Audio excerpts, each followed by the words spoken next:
Armija sakārtoja galvu, saprata to, ka tu gribi būt boksers un sāk boksēt. Nē, īstenībā armijā es sapratu, ka es būšu tetovētājs. Patīk sist, ļoti patīk. Sadists. Vienmēr sakot, sadists sportveids, jā? Un tur tā kā MMA noteikumi līdzīgi. Galvas, sist, rokas, kājas, alkoņi. Tas vispār ir saņemt nokautēt kādu, atgūties no tā tribals tetovējuma, jā. Tā kā Taisona uz acis, jā, zibkus. Tad taurenīši, teiksim, ir stīpēns sievietēm izteikt, jā. Drosmīgi. Kas ir tāds 203? Es par tetovējumiem, ne par attiecībām.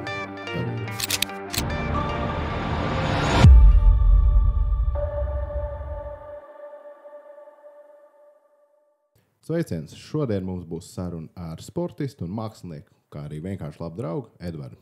Čau, Edvard. Čau. Šodien mani, ko es daru savu dzīvi. Nezinu, pašlaik visu kaut ko tetovēju. Sporta kā bišķi atmetu malā, bet tā kā nedaudz arī trenēju. Un tā, principā, vairāk koncentrējos uz tetovēšanu tagad. Sākam no sākuma. Kā tu sāki sportot? Sportot? Tas bija ļoti sen atpakaļ. Tā kā man jau 38 gadi, jāsāk atcerēties, kā tas bija. Tas bija pamatskolas laikā, kad sāku nodarboties ar volejbolu. Tas bija apmēram kaut kā 3. klasē, 8 gadi bija, un tad sāku nodarboties ar to volejbolu un visu to pamatskolas laiku nospēlēju. Papildus arī tam nodarbojos arī vieglatlētiku. Un tad, aizējot projām no pamatskolas, iestājoties Jelgavas amatniecības vidusskolā, jo es dzīvoju laukos, dziļos laukos, Valgunas pagastas. Tas ir kur? Un tad pārvācoties uz Jelgavu, tad man sākās dzīve tā kā no jauna, atšķirās ļoti no lauku dzīves, teiksim tā. Un iestājos breakdance pulciņos, teiksim tā, un man bija jauna kompānija, jauna draugi, mums to piedāvāja, un mēs arī aizgājām. Un kaut kāds arī 4 gadus, kamēr tur arī mācījos, tikmēr dejoju, piedalījāmies sacensībās, braukājām pa dažādām pilsētām, dejojām. Tas bija foršs laiks, ļoti, atceroties, man ļoti patikās tas laiks. Un, protams, tajā laikā tīņu vecumā sākās jauna kompānija, un alkohols un viss pārējais, bet tas netraucē nekad man sportam. Un tā kā pabeidz arī to sportu, dejot vairāk, ja tur un pa dejošanu, tad bija tā, ka sākās mans jauns dzīves cikls. Bija jāsāk strādāt pēc skolas, jo pirms tam man vecāki bija izšķirušies, un es tajā periodā, kad es mācījos, man tā kā sponsorēja man to dzīvi vecāki, un pēc tam, kad es aizgāju projām, nācās strādāt, vispār nesapratu, ko darīt, jo man ļoti nepatīk strādāt. Es vispār pēc dabas, man cilvēks, kuram patīk brīvība, man vispār nepatīk strādāt, un tur nācās iet un kaut ko darīt. Un gāju pēc savas profesijas, mēbri galvnieks, tā kā izmācījos, un gāju pēc savas profesijas strādāt. Un tas bija drausmīgs laiks. Ļoti drausmīgs laiks. Grūti man bija adaptēties, teiksim tā, priekš tā, ka, tu jāiet, tevi komandē, tev norīko. Tev patīk būt patstāvīgam? Jā, es vispār esmu individuālists. Nepatīk, kāds vispār man kāds koriģē. Tāpēc laika vēl joprojām esmu viens bez ģimenes. Tā kā kāda grib iepazīties, tad Edvards ir brīvs, to ir iespējams izdarīt. Jā, stājieties rindā. Viss pēc pieraksta. Jā, es vēlos pieminēt to, ka Edvards ir profesionāls boksers, izbijis kickboksers, pareizi, jā?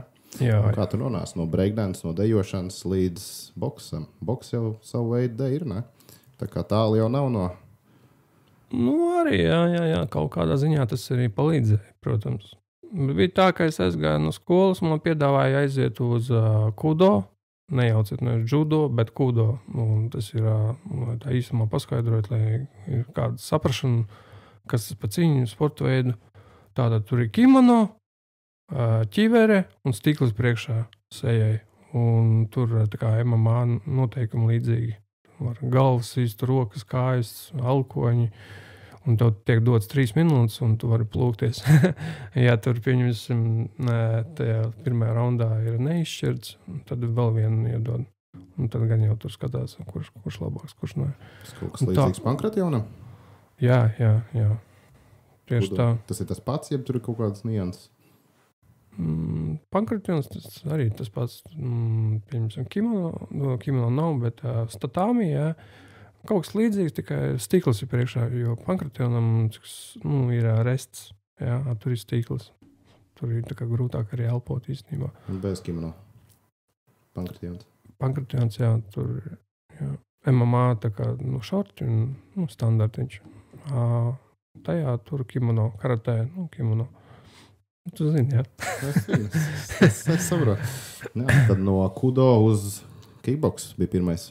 3 gadus nogāja tajā kudo, braukāja pa turnīriem, tur uz Lietuvu aizbrauc, atceros pāris reizītes, un biju arī uz Maskavu Eiropas čempionā aizbrauc. Tur, protams, pirmā cīņa zaudēja, bet man tur baigā pieredze nebija, kaut kāda pusotru gads tikai bija. Un tad, kad es pārvācos uz Liepāju, tas bija krīzes laiki, 8. gads. Man nācās pārvākties, es vispār varu teikt, paliku uz ielas. Es nācās pārvākties uz Liepāju pie māsas dzīvoklī, padzīvot kaut kādu laiku. Un tad es kaut kā adaptējos, un man tā Liepāja ļoti iepatikās. Un sāku, jā, tā kā staigāt uz kā sportu pie Genādija. Un tur kickboks, un tur es sāku savu karjeru kickboksā. Tur bija tā, ka man vispār tas vecums bija tāds, ka man vispār maksimālisms kaut kāds, gatavs bija, nedomāt vispār par sekām kaut kādām. Es maucu pa pilnu programmu, teiksim tā, viss 100 atdevu bija, un kaut kāds arī 3-4 gadus nogāja. Es tad atceros, man tādi sasniegumi bijuši, kā Liepājas vai ne, Latvijas čempions kickboksā, kaut kādā 10. vai 11. gadā, jau īsti neatceros. Un es vēl biju Eiropas kausa finālists, 2. vieta. Igaunijā taiboksā arī 2. vietu dabūju. Tas lielākie tādi sasniegumi, kas bijuši kickboksā. Tad arī sitos kickboksā pa K1 noteikumiem, sitos pusprofesionāli un profesionālas cīņās. Tur šādi tādi vinnēja, šādi tādi zaudēja. Kaut kā tā. Jā, Genādijam ir tāda interesanta treniņa pieeja. Un Genādijs ir arī trenējis mūsu Liepājas. Tas ir Liepājas, kā viņi pareizi patīk. Kristaps Zīle, pasaules čempionu. Jā. Arī iespējās Genādijs. Viņš arī aiziet pie viņu vēl ciemos. Man arī gadījies, kaut kad pagājušajā gadā vēl aizgāja ciemos, papļāpāja kas un kā. Tā kā daudz labs sportists ir Genādijs uztaisījis. Es arī pie viņa kādu brīdi trenējos. Labi, es gan nebija tik... Pie viņa, bija ļoti smagi treniņi. Un tur tikai stiprākie trenējās. Tur bija diezgan nežēlīgi tie treniņi. Bet tas jau tieši tas, kas vajadzīgs, vai ne? Nezinu. Varbūt.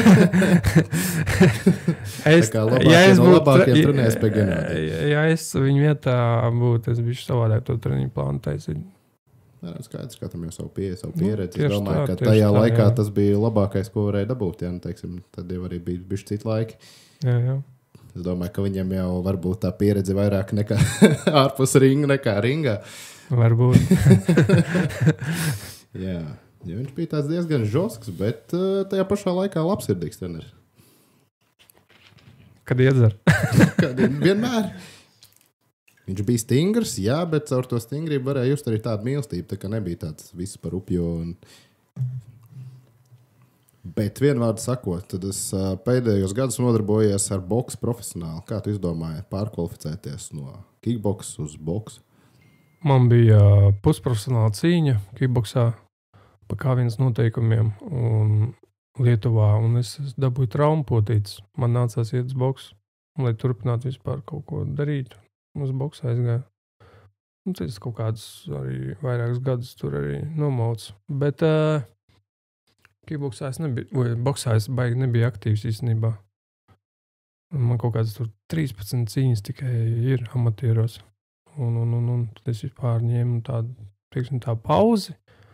Un man nācās pārvākties uz Rīgu, jo es iestājos armijā, 2,5 gadus nodienēju, un man nācās aiziet prom. Tā bija tāda neliela pauze.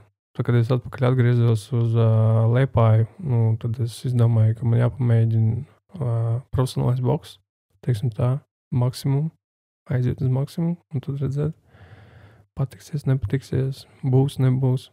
Un pamēģināju. 2 gadus kaut kur nobliezu, pabraukāju pa Eiropu. Tu aizbrauc uz armiju, sakārtoja galvu, saprati to, ka tu gribi būt boksers un sāk boksēt.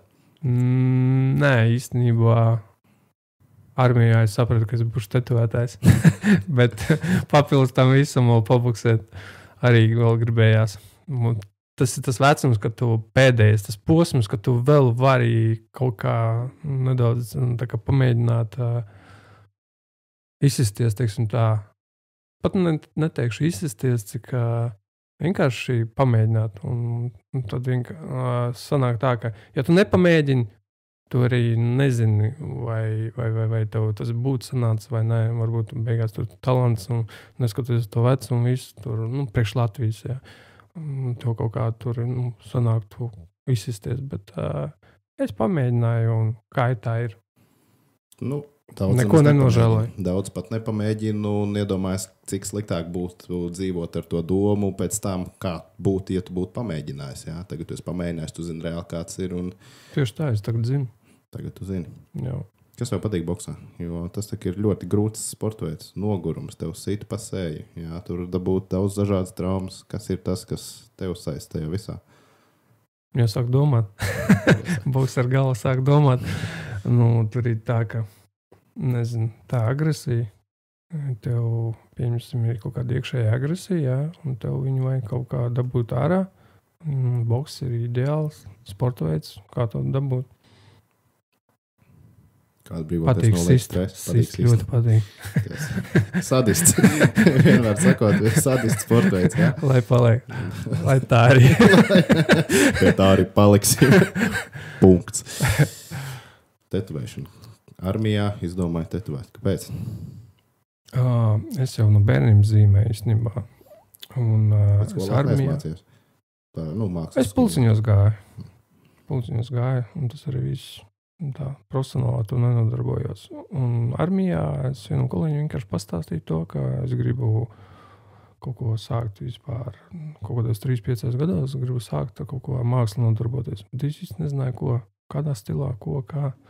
Zaudekli zīmēt vai uz sienas, vai vienkārši nezināju. Es viņam to pateicu, un viņš vienkārši man piedāvāja pamēģināt tetovēšanu.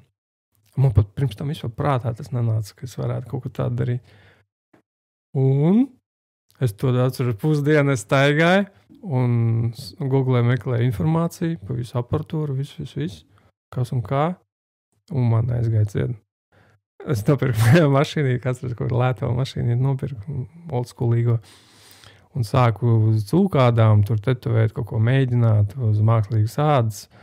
Un tad atceros, pagāja kaut kāds laiks, jau daudz maz kaut ko sāku saprast, kā to darīt. Un pamēģināju pirmo tetovējumu uz sevīm. Tu arī parādīji, kur bija tavs pirmais tetovējums? Man būtu biks jālaknost. Aizies! Jā, lai paliek. Pēc tam parādīsim bildi. Mēs varēsim ielikt ekrānā bildi un parādīt arī mūsu skatītājiem to. Labāk nevajag. Nē, kāpēc? Tas bija pirmais tetovējums. Tas jau nekas, mēs jau visu saprotam. Vai tu atceries savu pirmo klientu? Vai tu atceries savu pirmo tetovējumu citu cilvēku? Ja godīgi nē, bet es atceros, kad man bija tie pirmie klienti. Man bija tā, ka uztraukums. Es nenormāli svīdu un rokas trīcē. Un, protams, tur nekādas taisnās līnijas nebija. Diemžēl, jā, bet ko darīt? Kādu raksturot savu tetovēšanas stilu? Jo es zinu, ka katram tetovētājam ir savs stils. Savs cits ar krāsām, cits bez krāsām.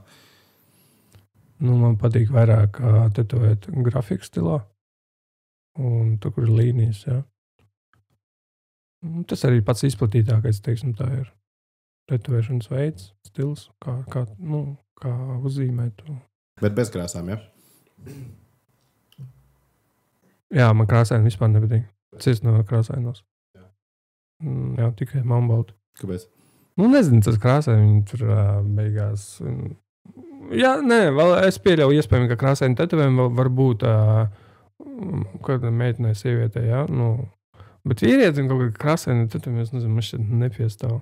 Es kaut kā meitenīgi, es nezinu. Bet melnbaltie tā brutāli forši. Tā kā vīrietam pienākās. Tieši tā. Ideāli. Yep. Mākslinieks un sportists, kā šīs divas disciplīnas iet kopā? Kā tu viņus apvieno? Īstenībā ļoti daudz man šo jautājumu uzdod. Un tas ir tā, ka tiešām tas ir grūti.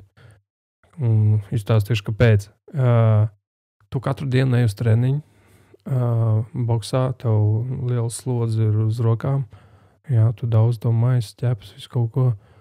Pēc tam nākamajā dienā nogurušām rokām ļoti grūti taisīt tetovējumus. Tu viņu nejūti, viņas ir smagas. Un tad, jā, principā ļoti grūti apvienot bija. Man nācās kaut kādu vienu dienu ņemt brīvu, lai rokas atpūšās, lai vismaz varētu daudz maz normāls svītru uzvilkt, līniju, kontūru. Jā, tavs hobijs ar nodarbošanos neiet roku rokā, teiksim. Dabūna kādu rokas traumu un viss, tetovēšana arī atkrīt. Un divas tavas mīļākās lietas vienkārši tiek paņemtas no tevs. Jā, man pāris reizes arī tā arī bijis. Bija tā, kad es alkonu salauzu, nevarēju kaut kādu mēnesi tetovēt. Un tad kauliņas, plaukslocītāji, bija lūzums. Un tur arī nevarēju tad kaut kādu mēnesi taisīt. Tas baigi traucē. Kāds bija tavs lielākās traumas sportā, boksā, kickboksā? Vairāk jau bijis kickboksā traumas. Tad bija alkonas lūzums, vairākas reizes deguns, vaiga kauls. Kā ar nokautiem? Pirkstu lūzumu. Kā ar nokautiem? Man vai tā bija, jā. Kā tas vispār ir saņemt nokautu, nokautēt kādu, atgūties no tā? Man pa MMA noteikti viens nokauts smags bijis. Kaut kāds tur pusminūte bija bezsamaņā. Atkārtot to vairāk negribētu. Kāds ir sajūts? Sajūts ir tāds, ka tu guli mājās, visu nakti tu redzi kaut kādus sapņus. Un tagad tu ģērbti vai pamosties, tev liekas, ka tu gultā mājās esi. Īstenībā tur ir pagājuši, nezinu, kaut kāds labi, 3-4 minūtes. Bet sajūts, ka tu gulējies mājā visu nakti. Tu pamosties arēnā pilnā ar cilvēkiem, apkārt ir troksens un tu esi apjūts. Ģērbtuvēs pamosties. Un kā tu tur tiki? Tev aiznes ar nestuvēm? Kā teica, ka man palīdzēja, bet pats it kā esot aizgājis. Bet es vispār neatceros. Tas ir briesmīgi. Jā. Nav žēl kādu nokautēt? Vai man nav žēl? Jā. Tas ir sporta veids. Vai nu tevi nokautēs, vai nu tu. Spēcīgi. Jā. Tu arī gribi. Labāk izrubīt nekā tikt izrubītam, jā? Jā, tieši tā. Vienmēr un visur. Tas strādā. Par Edvardu, tu trenē cilvēks arī?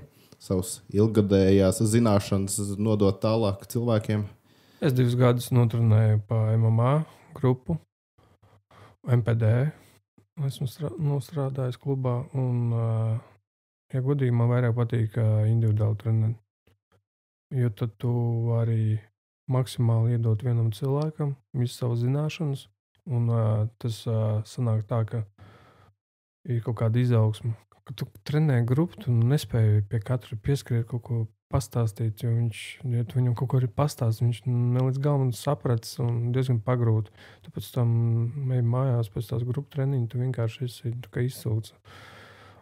Bet individuāli treniņu, tu vari viņam katru mazāko kustību pielabot, un tas man ļoti arī patīk.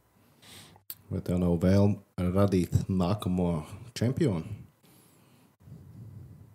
Godīgi nē, tāpēc, ka es gribu sevi veltīt tagad tetovēšanā. Otrajā plānā ir tie treniņi. Es varu iedot kaut kādu savu zināšanas un tālāk, lai cilvēks, ja viņš grib vēl kaut kādas lielākas zināšanas vai arī kaut ko dzīvē sasniegt, tad es viņam ļauju droši iet tālāk. Cik ilgi tu tetovē? Jau sanāk kādi 6 gadi. 6 gadi? Jā, bet man bija kaut kāda stagnācija, kaut kāda pāris gadi, pat ne pāris, kaut 3-4 gadi man bija stagnācija, kad es reāli, man primārākais bija sports, un otrajā plānā bija tetovēšana, tad, jā, es stāvēju uz vietas, nebija kaut kāda izaugsme, bet kaut kāda gads jau, kad es saprotu to, ka, nu, ja tu dari, tad dari tikai kaut ko vienu, un, principā, tad arī es arī šito pēdējo gadu es sāku sajust, kā ir kaut kāda izaugsme, bišķi tā kā nopietnāk pievēršos tam. Tā kā nodoties vienam, jā. Jo tad, kad, teiksim, tā uzmanība ir izdalīta, tad tie panākumi varbūt nav tādi, kā vēlētos. Kad abas jomas it kā ir iesāktas, bet nav sasniegts tas rezultāts, kādā tu gribētu būt. Jā, tu mani pareizi saprati. Tas ir daudz vai maz? 6 gadi priekš tetovēšanas. Zini, tas viss ir atkarīgs no tā, cik tajos 6 gados es uztaisīju tetovējumus. To es domāju, pat gadu laikā var kļūt par diezgan labu meistaru. Ja tur, nezinu, dienā pat 2-3 tetovējumies taisīs. Tas saskaidīs savus tetovējumus, cik tas uztaisīs? Vairs jau neskaidrs. Apmēram. Tā kā savas attiecības. Viņš ir bijuši tik daudz, ka es varētu, neskaidru. Pat neapmēram. 100, 200, 300. Es pat tetovējumiem ne par attiecībām. Vispār neskaidru. Zini, pienāk tas laiks, ka tu vienkārši vienalga jau vienkārši konvieru, vienkārši taisa un viss. Kā tu izdomāji, ka tu gribi uztaisīt savu pirmo tetovējumu?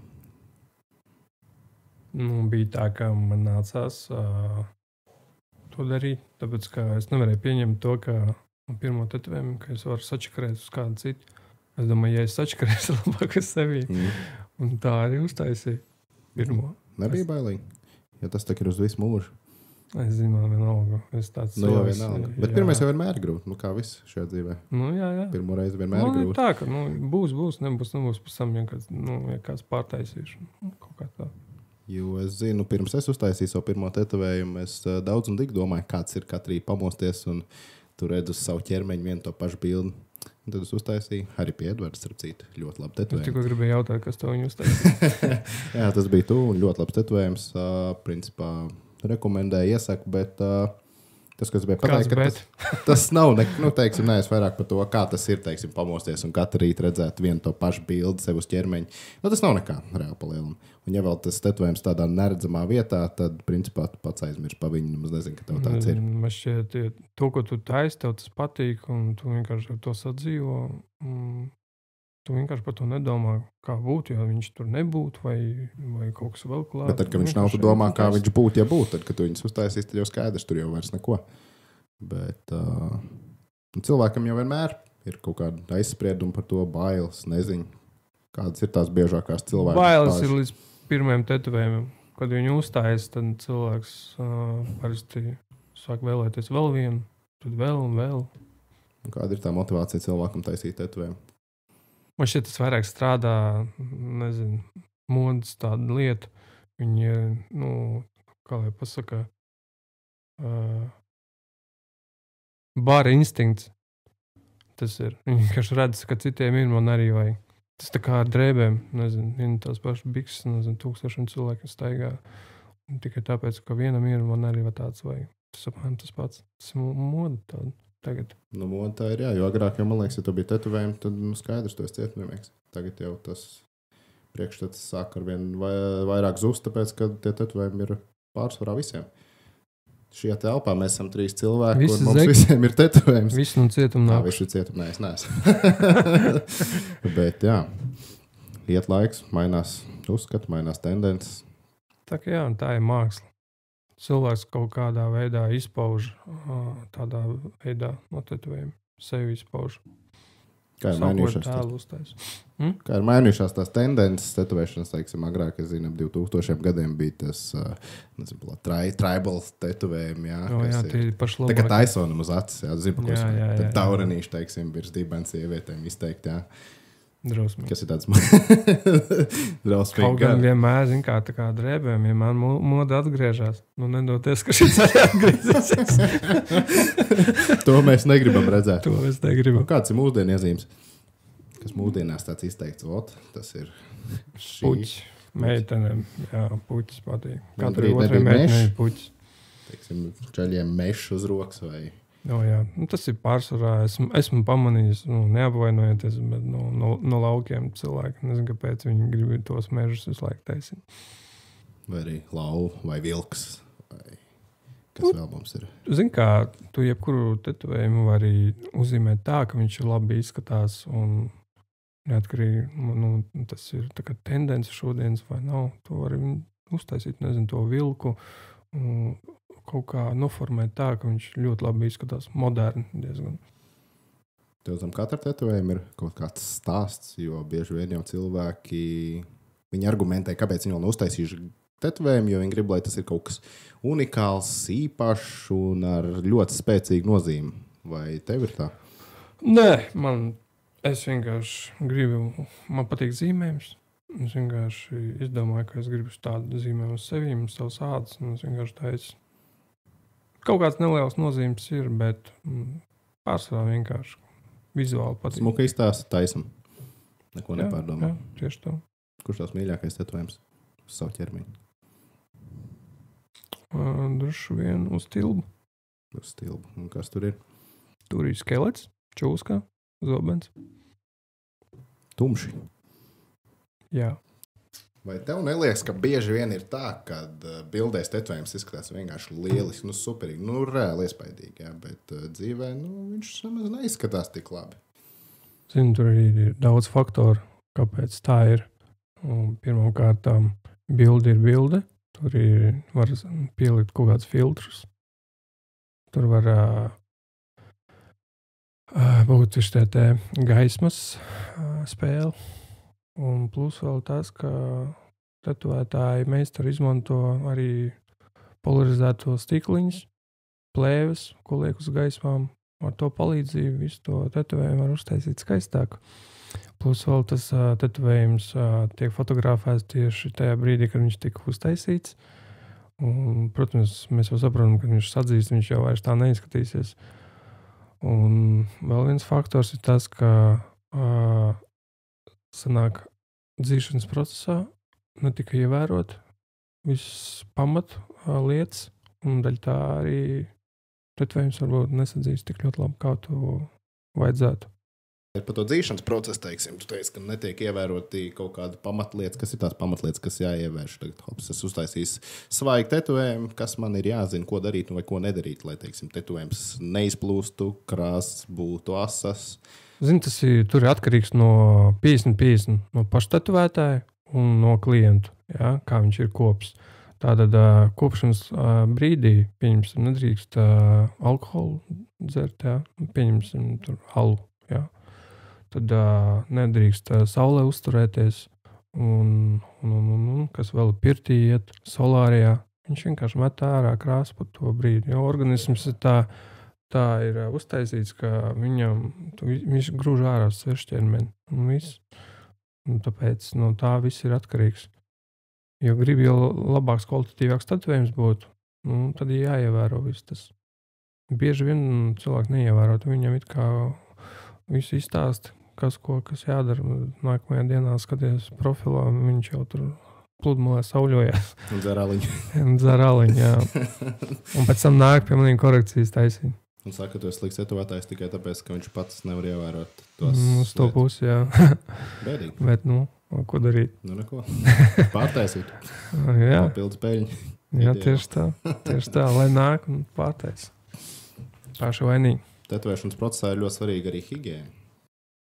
Tas ir viens no svarīgākajiem, jā. Tas ir arī pirmais, ko es vispār iemācījos, lasīju informāciju par to higiēnu, kas ko, jo tā kā atbildības sajūta tomēr man ir un sapratu to, ka ar higiēnu vajag būt ļoti prātīgi. Kad tetovē sāp? Vai tetovētājiem sāp? Protams, ka sāp. Jo ilgāk tetovē, jo vēl vairāk jūtās sāpes. Kur vieta vai uz katru ķermeņa daļu sāp vienādi? Nē, noteikti, ka nē. Ir ķermeņa daļas, kur ir vairāk nervu, jā, tuvāk kauls, ādai, un līdz ar to tas viss ir atkarīgs. Kur sāp visvairāk? Es teiktu kakls, elkons, kas vēl varētu būt. Ribas. Un varētu būt cels, jā. Kas ir vispilgtākais tetovējums, ko tu taisīs? Vot tāds pirmais, ko tu uzreiz atceries, vai viņš ir bijis, nezinu, tur ekstrēms stulbs tavuprāt, vai viņš ir bijis vienkārši jocīgs? Teiksim tā jocīgs. Es draugam uztaisīju pakaļ Made in Latviju uzrakstu. Un jā, par to mēs vēl joprojām atceroties ieņirdzam. Un viņš, tā kā viņam patīk ceļot, un tā kā viņam ārzemēs prasa, no kurienes viņš ir, viņš vienkārši parāda pakaļ. Made in Latviju. Made in Latviju. Labs ballīšu joks. Jep. Tetovējums vajag? Jā, par škam tetovēties? Reāli izpaustos. Nu, ko tur izpaust? Taisi savu tēlu. Par škam tu velc drēbes? Bļāns augsts, bet tetovējums jau baigi nesildi. Tu drēbes velc tikai tā, ka tev augsts? Stilīgi jau arī, protams. Tas jau es vismaz cenšos, bet Tetovējumi arī tāpatās. Vienkārši izpaudies. Gados tu esi paņēmis līdzi arī kaut kādu vērķi. Lūdzu, pastāst mums vairāk par to, kas tas tāds ir. Jā, es paņēmu penveidīgo mašīnīti. Jau mūsdienās ir bezvadu. Es varu ieslēgt, lai skaņi ir. Lai es saprastu, cik viņi apmēram klusu. Ļoti klusu. Jā. Ir vajadzīgs kārtriņš, kurā ir iekšā adata, ieliek iekšā un mauc. Nav ne vadi, ne bloku. Ļoti ērti. Var paskatīties. Vadi un bloku, jā, man jau grūti saprast, teiksim, jo es jau neesmu redzējis, kāds ir oriģināls. Principā šis tāds izbrauciena tetovētāju mašīnīt, jā? Neteikšu, tā nav. Pēc izbrauciena.